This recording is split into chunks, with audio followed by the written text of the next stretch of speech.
Assalamualaikum warahmatullahi wabarakatuh. Semangat pagi anak-anak. Hari ini kita akan belajar mengenal komputer.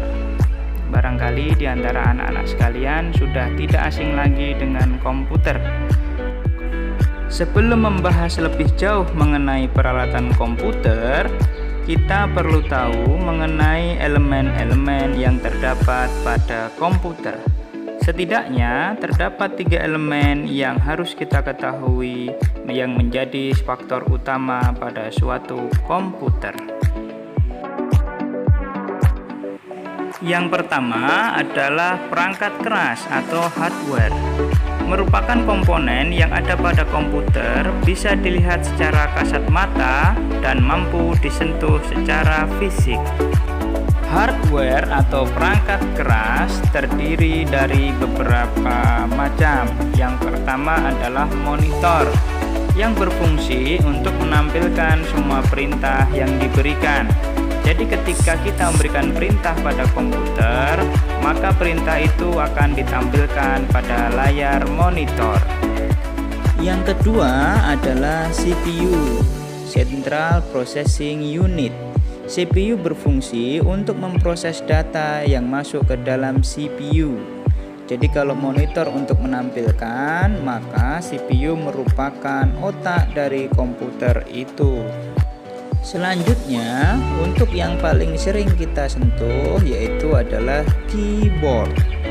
Keyboard berfungsi sebagai perangkat input atau masukan data atau alat pengetik, baik itu berupa angka, nomor, kode, karakter, dan tanda-tanda lainnya.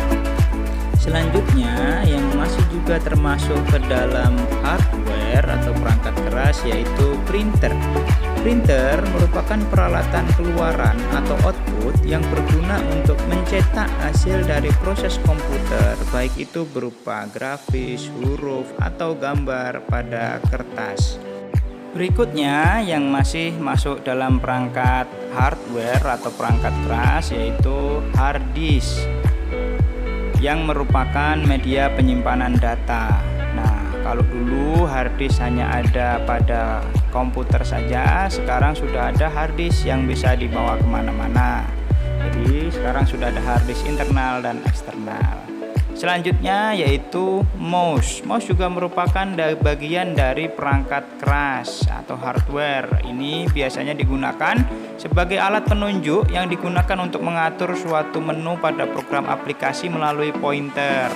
Nah, itu tadi anak-anak, diingat-ingat, hardware ada beberapa macam. Yang pertama adalah monitor, kemudian CPU, kemudian keyboard, kemudian printer, hard disk, dan mouse. Yang selanjutnya adalah software, yaitu semua peralatan yang mengatur hardware dalam bentuk suatu program.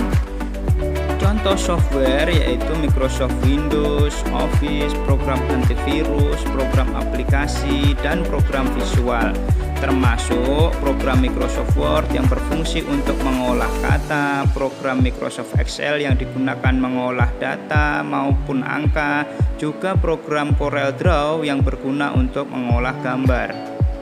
Elemen yang terakhir yaitu brainware atau semua personel operator yang bekerja pada sistem komputer. Jadi semua yang menggunakan komputer itu disebut brainware. Nah, ini termasuk juga misalnya user atau pemakai, operator yang mengoperasikan, programmer, maupun sistem analis. Nah, itu semuanya disebut brainware. Itulah anak-anak sekalian elemen-elemen pada komputer, yaitu hardware, software, dan brainware. Nah, sekarang kita lanjut pada prinsip kerja komputer. Setidaknya ada 4 prinsip kerja komputer. Apa saja itu? Yang pertama adalah input device atau peralatan masukan. Input device ini terdiri dari keyboard, mouse, dan scanner. Nah, mouse digunakan dengan cara mengklik dan mengarahkan pointer.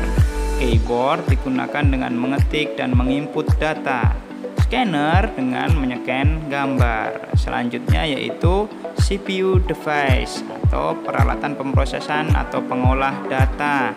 Nah, ini data masuk dan diproses melalui memori komputer yang bekerja sesuai perintah atau instruksi yang diberikan oleh user atau pemakai.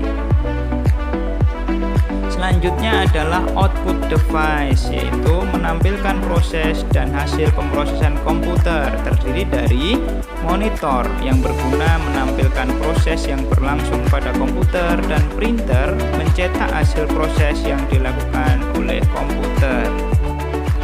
Dan yang terakhir adalah memory device atau perangkat penyimpanan.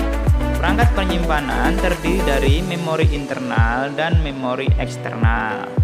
Nah, itulah anak-anak sekalian, elemen-elemen pada komputer dan juga prinsip kerja komputer. Terima kasih sudah menyimak videonya dan silakan dilanjutkan menonton video pembelajaran selanjutnya.